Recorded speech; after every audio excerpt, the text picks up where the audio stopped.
Pizza, lasagna, sprinkled on a salad. Many people like a little cheese in their life. The story of making cheese is one involving milk, curds, and whey. Like all cheeses, mozzarella starts from milk. To assure good milk quality, the interior and exterior of tank trucks transporting milk must be washed after being emptied.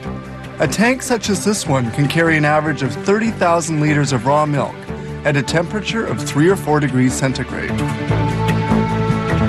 Raw milk destined for cheese making contains 3.8% fats and 3.3% proteins. They store the milk and whey, a milk byproduct, in these immense silos, each with a capacity of 225,000 liters. This milk separator extracts surplus cream to adjust the percentage of fat according to the type of cheese to be made. Fabrication begins with this tank, which feeds the pasteurizer. Pasteurization sterilizes beverages which can easily ferment. Milk samples are drawn off to precisely determine their milk fat and protein content. Tests are carried out in this laboratory where they impose controls. These test tubes contain milk samples which will undergo microbiological analysis. Milk quality must be impeccable.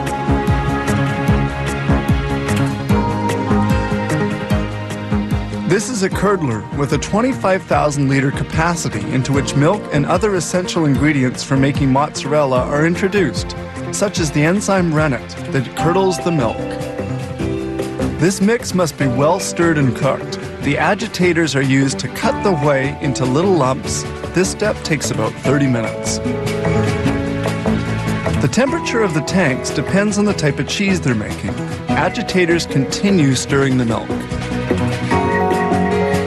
Once cooking is done, the whey is pumped onto tables to be drained. It stays there for about 25 minutes. The solid and the liquid are now well separated.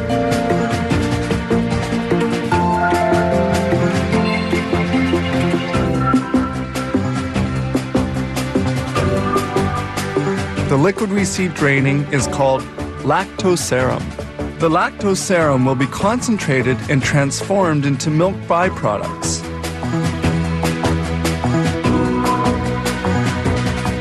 The water has been almost entirely extracted and the cheese particles are now sufficiently dry.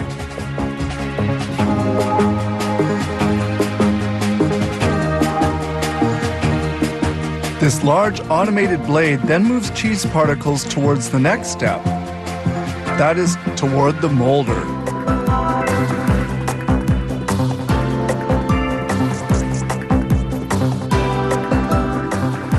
In the molder, the cheese is cut up before being carried to the cooker, the final processing step.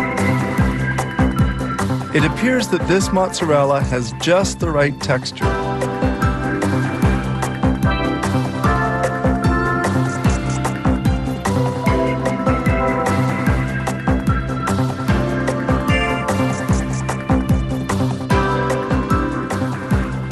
The cheese finally arrives at the molder, which will give it the proper shape. Each mold has a 2.5 kilo capacity and is rectangular. Brine, a salt solution, serves to cool as well as to salt the cheese blocks. The blocks are unmolded and fall into a brine tank.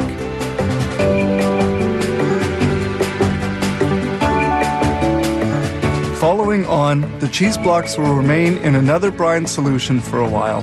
They are then carried by a conveyor towards another tank, where they will be immersed for 4 to 10 hours at a temperature of 2 degrees centigrade.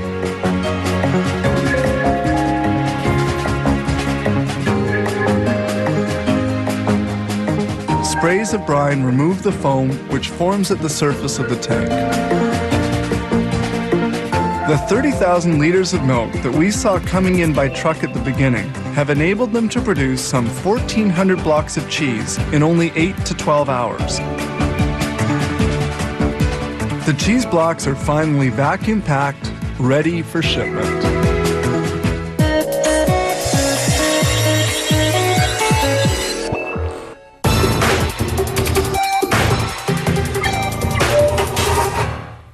Women appreciate that pantyhose come in a variety of colors, shears, and textures.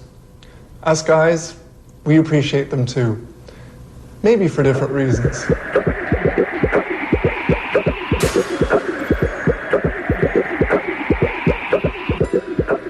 Making a nylon stocking takes only a few minutes. However, it's a complex operation that involves the knitting of 5 to 8 threads as fine as a hair. The threads, usually